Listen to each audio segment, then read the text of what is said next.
Vous avez de la misère à vous trouver un logement? C'est probablement la faute d'un immigrant temporaire. Selon François Legault, 100% de la crise du logement, c'est la faute de l'immigration temporaire.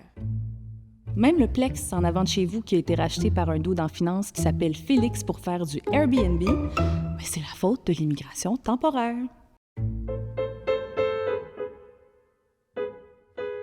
L'immigration temporaire, c'est une catégorie qui inclut les demandeurs d'asile, dont on a parlé dans une autre capsule, les travailleurs étrangers, qui ont aussi leur capsule, et des étudiants étrangers qui n'ont pas encore de capsule parce que voir que tu payes aussi cher pour étudier à -20, ça va-tu?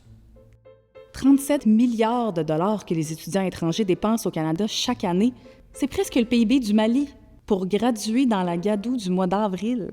Non, je niaise. Mon pays, c'est l'hiver. Déportez-moi pas. Bon, mais revenons à nos 4,5.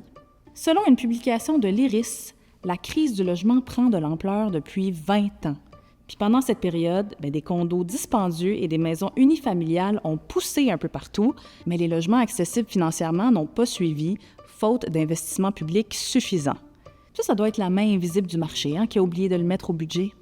C'est pour ça que quand on parle de crise du logement, on n'a pas besoin de préciser le type de logement qui fait l'objet d'une crise. On se doute que c'est pas une pénurie de condos avec vue privilégiée sur une autre tour à condo. Le manque de réglementation a aussi fait en sorte de perdre du logement abordable.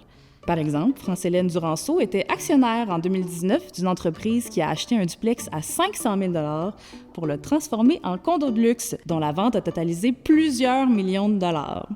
Puis quelques mois plus tard, Mme Duranceau a été élue ministre de l'Habitation.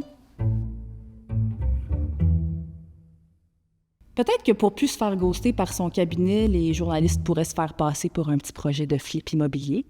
Dans les dernières années, on a assisté à une augmentation marquée des prix des loyers, en même temps que l'accès à la propriété est devenu plus ardu que jamais.